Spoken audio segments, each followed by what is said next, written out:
자, 고작가의 휴먼 레코드 라디오 에디션 소설가 고예나 작가와 함께합니다. 작가님 어서 오세요. 네, 반갑습니다.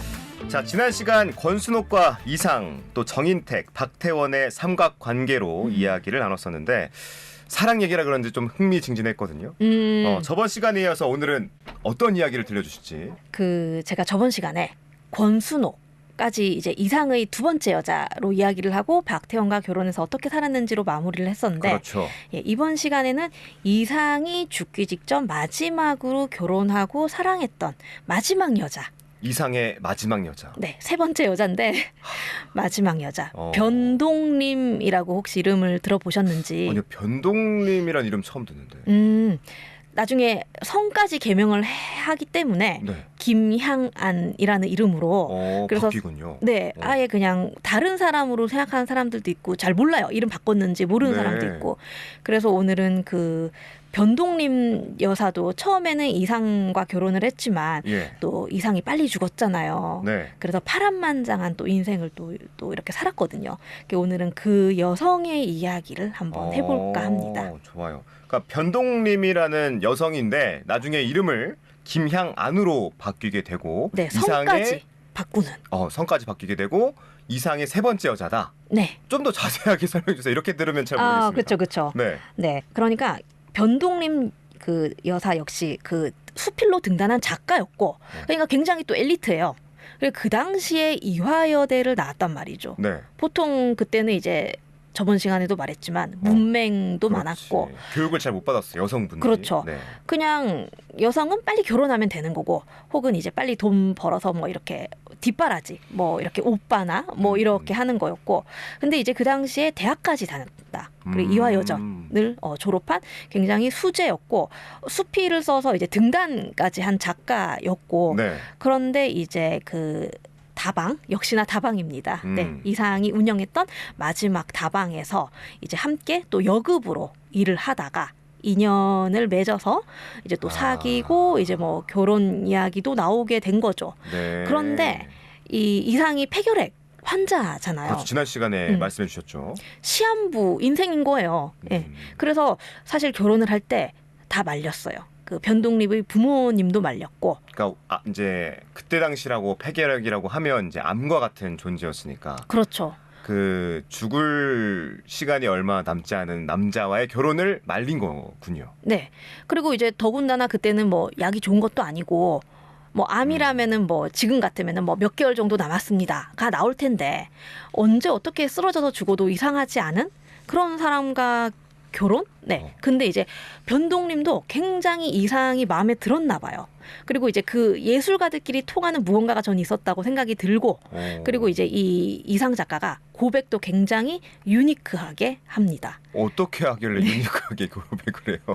혹시 드라마 미안하다 사랑한다 알죠, 옛날에 알죠. 소지섭 배우가 나오는 임수정과 그렇죠. 나오는, 거기서 소지섭이 고백하잖아요, 임수정한테. 나랑 밥 먹을래?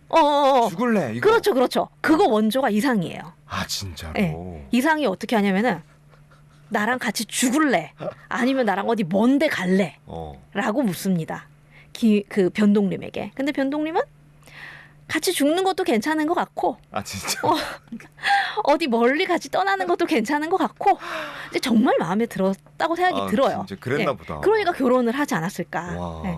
그래서 그 반대에도 불구하고 이제 결혼식을 올리는 거죠. 야, 미안하다 사랑한다의 원조가 이상 작가였군요. 그렇죠. 야, 대단한 진짜 상남자 중에 선남자네요. 그렇죠. 그리고 그때 미사 대사도 굉장히 우리에게 막 회자되면서 어머 막 이렇게 썼는데. 제가 아직도 기억하고 있으니까. 그렇죠. 네. 그런데 그 옛날에 거의 100년 전에 1930년대에 그러네. 그런 고백 대사를 쳤으니 네. 얼마나 난 사람인가. 사실 딱 들었을 때 물론 멋있는 면도 있지만 좀 섬찟하거든요. 듣는 사람 입장에서. 그렇죠. 이게 무슨 고백인가. 나한테 죽자고 하는 게 남자가. 그쵸. 그렇다면 이 뭐 나름 멋진 고백이라고 치고 이 고백을 받은 이 변동림이라는 분과 이상 작가는 행복했습니까?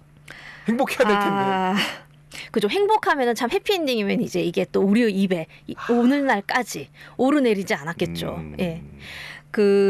이제 아까 저번 시간에 저번 시간에 날개라는 작품을 읽으셨다고 네네네. 했잖아요. 이상 작가. 사실은 그 작품을 쓴 시기가 변동림과 결혼 생활 중에 집필을 한 게 날개거든요. 근데 그게 이제 금홍과의 그렇죠. 관계에서 그렇죠. 또 시작된 소설이라고. 그러니까 전 여친의 이야기를 소설로 쓴 거를 변동림은 배포 있게 와. 오케이. 이거는 예술이다. 예술 활동이다. 야, 이상 작가님 대단하시다. 그렇죠. 예.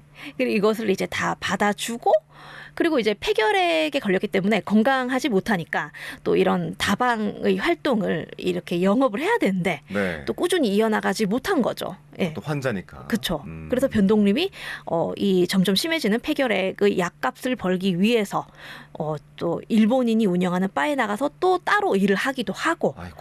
예, 그렇게 약값을 벌고 생활고에 처하고 거기다가 이때 이상 작가는 뭐라고 하냐면은 네.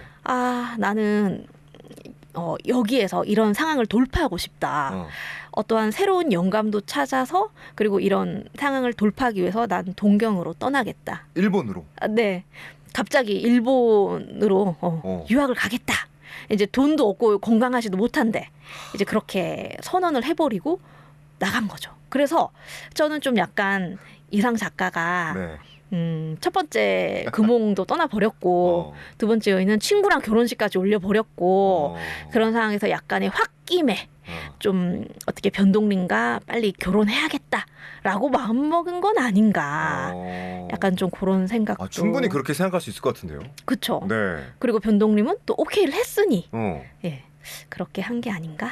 하지만 여전히 불안한 마음이 계속 지금 마음속에 남아 있는데 네. 그런데 그 이상이 일본으로 떠나가기 전에 특별히 만나고 간 사람이 있다고. 네. 어떤 사람을 만나고 왔습니까?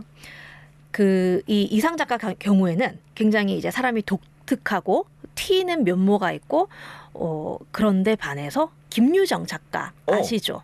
알죠. 예, 혹시 얼굴도 사진으로 기억을 하시는지. 네. 굉장히 그냥 수더분하고 평범해 보이거든요. 그리고 이제 그 당시에 굉장히 말더듬이 심했다고 해요. 그러니까 작가니까 말도 막 잘할 것 같지만 굉장히 말주변도 없고 말더듬이 심하고 네. 낯을 가리고 그러니까 이상과 정말 공통점이 한 개도 없는데 이 둘이가 그렇게 친했다는 거예요. 예. 그 공통점이 폐결핵에 걸렸다는 것. 그래서 살 날이 얼마 안 남은 시한부 인생이라는 것이 둘의 공통점이어서 굉장히 가까워졌고 그리고 두 사람 모두 좀 가난했기 때문에 그 처지를 서로 잘 이해하는. 예. 그래서 마지막에 떠나기 전에 김유정을 찾아갑니다. 네. 그래서 김유정이 2살 형이에요. 그래서 이상이 김형 뭐 이렇게 불렀단 말이죠. 네. 김유정을 얼마나 좋아했냐면은 이상의 작품 중에 김유정이라는 제목의 소설도 있어요. 네. 그만큼 김유정을 아꼈는데 이제 김유정의 집을 찾아가서 김형 뭐 잘 지내세요? 각혈은 어때요? 라고 물어보는 거죠. 그래서 김유정이 아유 뭐 그날이 그날 같고 뭐 똑같아요 이러니까 갑자기 이상이 저는 김형이 원하기만 한다면 당장 오늘 밤에라도 치러버릴 작정입니다. 라고 얘기를 하는 거예요. 뭘 치러버려요? 그게 뭘 것 같아요? 남자 둘이서? 동반 자살을 이제. 예. 그러니까 그만큼 서로 너무 이제 이 폐결핵이 심하고 비관적이고 그러니까 약도 돈도 없고. 그러니까 좀 이상 그랬던 것 같아요. 그러니까 내가 언제 죽을지 모르고 그러니까 나 내 마음대로 살래. 그러니까 결혼도 했고 떠나는 것도 내 마음이고. 뭐 근데 그냥 지금 그러니까 사실 죽는다는 게 무섭잖아요. 무섭지. 네. 그러니까 날짜를 알아도 무서운데 날짜를 모르면은 내가 내일이라도 언제 어떻게 될지 모르는 거니까 그 두려움. 그런데 같이 같은 병명에 걸린 친구가 있고 같이 죽는다면 좀 덜 외롭고 덜 무서울 것 같아. 그래서 이렇게 권유를 한 거죠. 함께 하겠느냐. 그러니까 이제 김유정 작가가 진짜 미안한데 내가 지금 쓰고 있는 작품을 완결을 못 시키고는 내가 죽을 수 없다. 난 이거를 쓰고 죽어야 된다. 이제 그렇게 얘기를 하는 거예요. 그래서 이상 작가가 이제 거절을 당한 거잖아요. 네네. 그래서 그렇다면 전 내일 아침 첫 차로 동경에 일본에 아마 가봐야 될 것 같아. 지금도 뭐 비행기 타고 1시간이라고 하지만 그때는 비행기도 못 타고 얼마나 또 멀고 전화기도 없고 뭐 메일이 있어요. 뭐가 있어요. 그러니까 그렇지. 사실은 이제 어쩌면 영영 이별일 수 있는 거예요. 그게. 그래서 김유정 작가가 굉장히 안타까워하면서도 아 이제 가시면은 그러면은 언제쯤 보려나요? 이제 언제 죽을지도 모르고 이제 그렇게 얘기를 했던 거죠. 그것이 그들의 마지막 만남이었고 실제로 1년도 못해서 둘 다 죽거든요. 근데 더 슬픈 거는 김유정이 먼저 죽어요. 그랬구나. 김유정이 그래서 죽어서 나중에 그 둘이 친한 걸 알고 합동 연결식까지 이제 친구들이 치러 주거든요. 그렇군요. 이상 작가님 진짜 좀 존경하는 마음이 컸는데 네. 작가님 얘기하다 보니까 여러 가지 여러 다방면의 모습을 좀 알게 인간적인 되는, 면모도 좀 알게 됐습니다. 자, 다시 변동님 얘기로 돌아와서 일본으로 간 이상은 뭐 아까 말씀하신 것처럼 1년 안에 이제 돌아가셨지만 변동님과는 다시 만납니까? 어떻게 됩니까? 그래서 이제 돈도 없고 환자인 상태에서 일본으로 간 거예요. 네. 막 이렇게 지내다가 좀 더 폐결핵이 심해졌겠죠. 그래서 이제 일본 경찰이 거리를 다니다가 거린 거지 약간 이렇게 봐가지고 사회 정화 목적으로 이제 감옥에다가 집어넣어 버려요. 네. 예.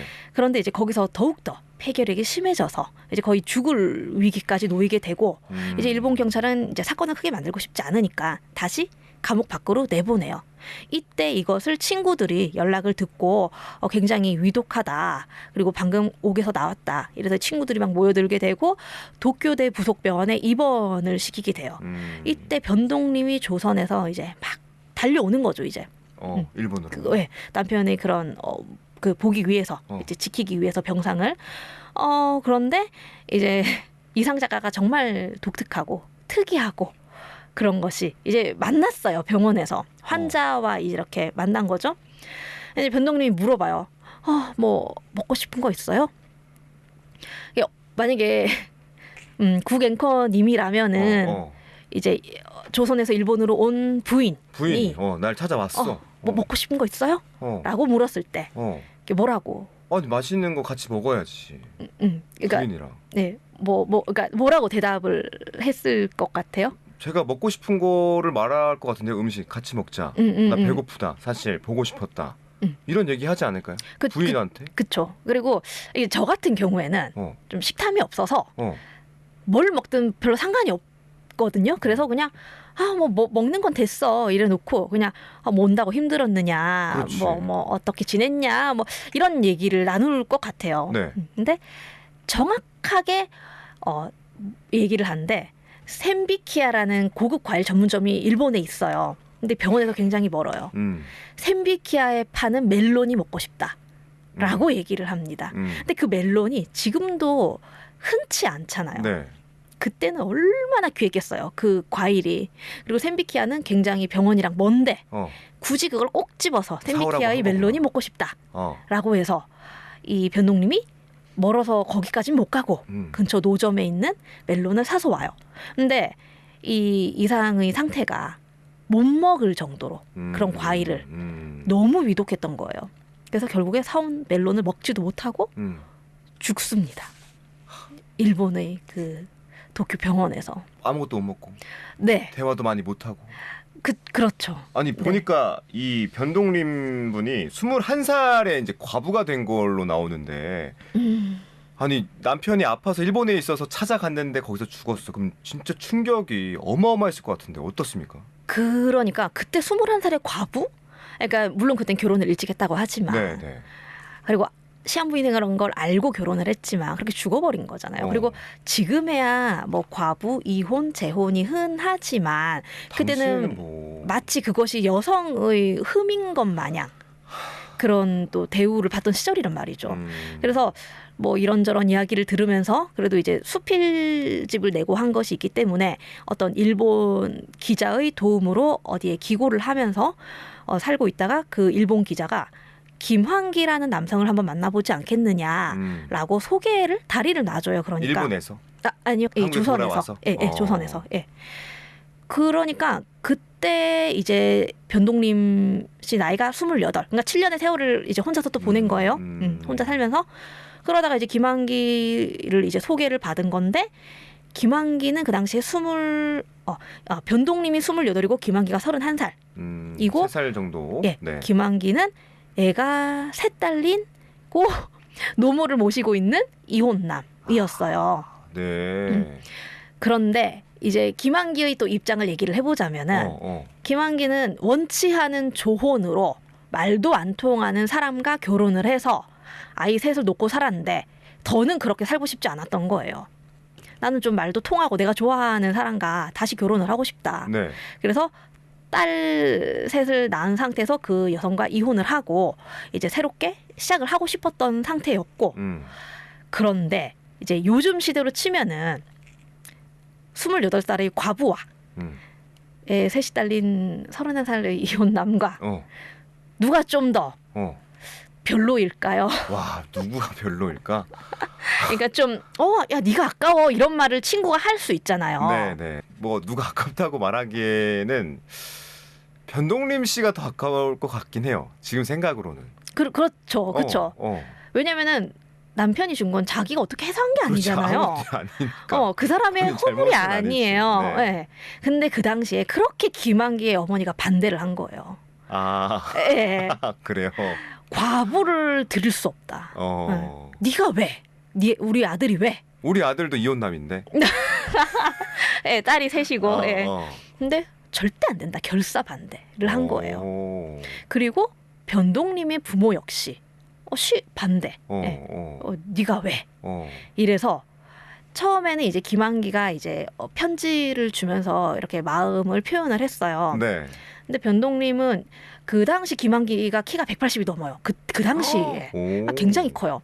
변동님은 여자치고 좀 작은 편이고 키가 30cm 이상 차이가 났는데 네. 그냥 변동님이 볼 때는 뭐 키만 크고 멀대같이 크고 심심해 보이는 남자다라고 생각해서 처음에는 편지를 줘도 별 답장도 안 하고 근데 계속 편지를 주길래 하루는 답장을 썼더니 그 다음 편지에는 그림까지 그려서 굉장히 이제 정성을 보인 거죠. 그래서 결국에는 이제 결혼을 하게 되는데 문제는 결혼식에 양가 부모님이 아무도 안 오셨다는 거. 와, 네. 힙하다 진짜. 이때 이 그렇죠. 시대상에 엄청 힙한 커플이네요. 그렇죠. 그리고 이제 김향안이라고 아예 성까지 바꿔버리는. 아까 말씀하셨던. 그러니까 제가 볼 때는 변동님이 약간 그러니까 아버지 성을 갈아버린 거잖아요. 네. 좀 그런 거에 대한 반항도 있지 않았나 싶어요. 네. 그냥 내가 좀 결혼하겠다는데 왜 축복하지 못하냐 우리 부모가 약간 그런 것도 있지 않았나 싶고 그리고 그렇죠. 이 이상의 여자였던 꼬리표도 떼어버리고 싶은 그런 것도 좀 작용을 했을 것 같고. 네. 근데 이제 김한기 작품 모르는 사람이 없을 정도로 유명한 분이잖아요. 한국 미술품 100억 시대를 열기도 했는데 이 김한기가 잘 될 수 있도록 이 변동님이 많이 노력한 걸로 알고 있습니다. 어떤 노력을 좀 해줬나요? 뒤에서. 그 당시가 일제강점기잖아요. 네. 그러니까 안 그래도 일본의 지배를 당하는 작은 조선이라는 나라에서 작품이 유명해지고 세계적으로 알려진다는 게 쉽지 않잖아요. 그러니까 아무도 예상 못한 일이었고 그리고 처음에는 그렇게까지 바랐지도 상상도 못했고 그냥 처음에는 그러니까 변동님이 김향안으로 이름을 바꿨으니까 김향안이라고 얘기를 할게요. 네. 김향안 씨가 엘리트이고 대학까지 나왔는데도 불구하고 이제 이 그림을 팔기 위해서 정말 굳은 일도 마다하지 않고 손수 그림을 들고 다니면서 팔기도 하고 그때는 인정해주는 사람이 없었으니까. 네. 예. 그리고 뭐 쌀이 떨어지면은 뭐 쌀도 꼬우러 다니고 막 이제 얼굴에 철판 깔고 그렇게 뭐 굳은 일을 마다하지 않고. 저는 생각해 보면은 반고흐 이런 사람도 살아생전에 너무 작품이 안 팔려서 맞아요. 병마와 싸워가며 힘들게 살다가 죽었잖아요. 네. 근데 죽고 나서 유명해졌잖아요. 맞아요. 근데 만약에 너는 죽고 나면 굉장히 유명해질 거야를 알고 죽은 게 아니잖아요. 그러니까 그리고 사실 죽고 나서 유명해지면은 물론 모르는 것보다 좋긴 한데 참 그게 의미가 좀 있나 싶기도 하고. 예. 그래서 아무튼 저는 방고가 생각이 나는데 그래서 김한기가 아무튼 이렇게 내조를 굉장히 김향안이 잘해줬기 때문에 어떻게 이제 서울에 있는 한 국립대학의 미술학부 교수로 자리를 잡기까지 하는데 그렇게까지 되기에 굉장히 김향안의 도움이 컸다. 그렇군요. 그러니까 정리해 보면 이 김향안은 이제 김한기 작가의 인생의 동반자이자 또 김한기의 조력자인 셈인데 뭐 아까 말씀하신 것처럼 그때만 해도 김한기가 그렇게 잘 될지 아무도 몰랐고 먹기 살기 어려운 일제강점기 때는 아무리 그림을 잘 그린다 해도 조선인의 작품을 세계가 인정해 줄 리 없었는데 이 작품이 인정받게 된 계기가 따로 있습니까? 그렇죠. 이게 진짜 김향안이 부인이 아니었더라면 이 작품이 이렇게 될 수 있었을까? 이제 그런 생각이 들 정도인데 네. 어느 날 김한기 씨가 내 작품이 세계에서 어느 정도의 위치에 있고 어느 정도의 평가를 받는지를 내가 모르니까 좀 답답하고 좀 그렇다 이런 식으로 얘기를 해요. 만약에 보통 와이프 같으면은 네. 뭐라고 답할까요? 근데 쉽지 않을 것 같은데. 그렇죠. 네. 뭐 남편에게 뭐 알아서 잘 해보세요라고 하거나 아니면은 뭘 세계적인 그런 것까지 알려고 하느냐. 뭐 여기 우리나라에서 잘 하고 그냥 하면 되지. 아마 평범한 사람이었더라면 그렇게 얘기를 했을 텐데 네. 이제 김향안 씨는 또 예술적인 조예가 깊고 그런 예술적인 감각이 있었기 때문에 이 작품은 정말 괜찮은 작품이고 내가 내 남편의 작품을 알리기 위해서 정말 세계 시장에 나가봐야겠다라는 결심을 하게 됩니다. 와, 네. 사고 회로가 좀 다르네요. 그런 그러니까 거 당시 같아요. 시대상이라고 이제 생각해 봤을 때 그런 생각을 하기가 정말 쉽지 않았을 것 같은데. 그쵸. 요즘처럼 해내는 뭐 거니까. 온라인 시대로 뭐 그러니까. 프랑스 뭐 알아보고 그림 보고 이런 게 아니잖아요. 이메일이 있는 것도 아니고. 그렇죠. 비행기 타고 간다는 것 자체도 보통 사람들이 이렇게 그것 때문에 그러니까 그게 약간 도박 같은 거잖아요. 될 수도 있고 안 될 수도 있는 거잖아요. 안 될 가능성이 더 커 보이기도 하고. 그렇죠. 그렇죠. 네, 그런 감히 상황에서. 누가 상상을 하겠어요. 네네. 그런데 이제 미술의 그 본고장인 그 프랑스로 가자. 이야, 네. 대단하다. 그래서 내가 먼저 가서 어. 털을 닦아놓고 있겠다. 예. 그래서 먼저 가서 그 프랑스 영사관에 가서 모든 이렇게 차례를 거쳐서 프랑스로 가서 언어도 배우고 돈도 벌고 그리고 심지어는 이제 작업실까지 그래서 마련을 해놔요. 거기서 미술을 해라. 몰두해라. 그래서 이제 김향안의 도움으로 김환기, 화백이 이제 거기에 간 거죠. 그래서 이런저런 것을 많이 해서 그 당시에 이제 어떠한 약간의 뭐 개인전 이런 것을 열어서 약간의 이름을 알리기도 해요. 그리고 이제 계속 프랑스에 있다가 이 김환기 화백이 이제 욕심이 나는 거죠. 프랑스에만 머물러 있고 싶지 않고 뉴욕에 가보고 싶다. 미국으로. 네, 이제 그 당시에 뉴욕에 팝아트가 굉장히 유행이었어요. 네. 그래서 이제 거기에 가면은 팝아트의 그런 영향을 받아서 또 나의 작품이 약간 달라질 수 있잖아요.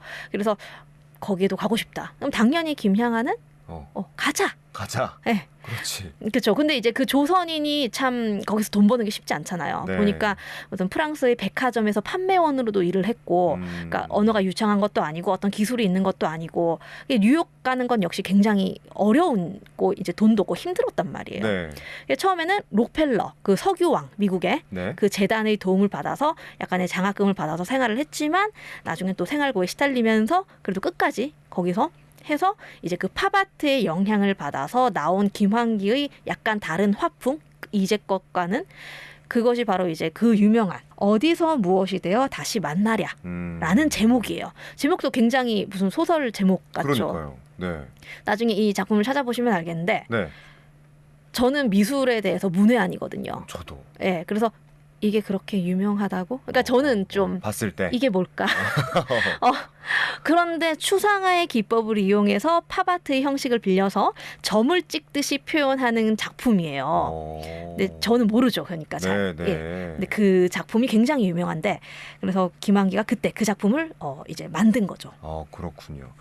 자, 그러다가 해방을 맞이했을 테고 세월이 흘러 1974년 김한기 작가가 먼저 세상을 떠납니다. 이후에 이제 김향안 씨는 어떤 행보를 보입니까? 그러니까 남편이 또 먼저 죽은 거죠. 그 너무 김한기 화백이 그림 그린데 몰두해서 목 디스크가 와요.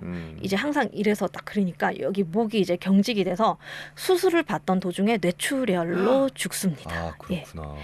그런데 이제 그때부터 이제 김향한 씨의 그 진가가 더욱더 드러나는 거죠. 남편이 죽고 나서 이후에 네, 이제 그의 남은 작품들을 어떻게든 세상에 더 알려야겠다라는 생각을 해서 그 이제 세계 어떤 뭐 개인전 이런 것을 연대 신청을 하는데 이제 그것의 통과가 돼요.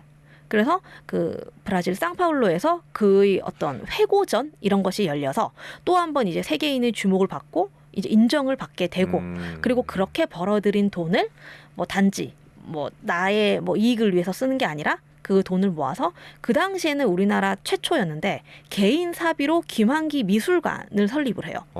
그래서 이제 그 서울에서 가면 볼 수 있는 그 미술관이 사실은 김향한이 이제 다 모은 돈으로 그걸 만들었던 것이고 그리고 이제 그것에 그치지 않고 첫 번째 남편 이상도 기려야죠. 네. 대단해. 그래서 이상 작가의 모교 보성 학교에 가서 네.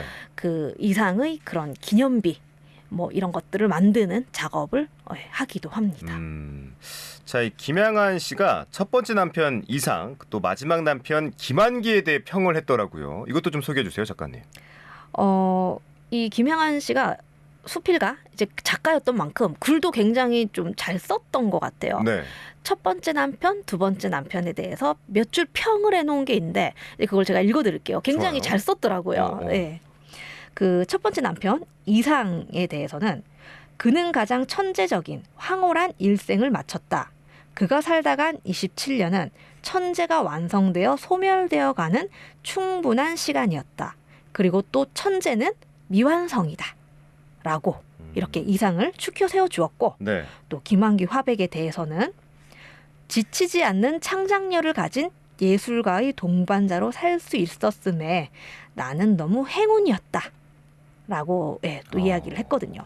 그 2019년에 경매에 낙찰된 김환기 화백의 작품이 우주라는 작품이었는데 네. 그게 132억 원에 낙찰이 됐어요. 그러니까 우리나라에서 제일 몸값 비싼 그 작가가 된 거죠. 네. 김향한의 도움이 아니었더라면 이렇게까지 될 수 있었을까라는 생각이 들고요. 네. 자, 처음에는 변동림으로 시작했는데 마지막은 김향한으로 끝납니다. 네. 이 두 분이 다른 게 아니라 이름만 두 개고 한 사람이라는 점 알면 좋겠고요. 또 첫 번째 남편은 이상, 또 두 번째 남편은 김환기다까지 하면서 오늘 여기서 마무리하겠습니다. 네. 고 작가의 휴먼 레코드 소설가 고예나 작가 함께했습니다. 작가님 귀한 말씀 고맙습니다. 감사합니다.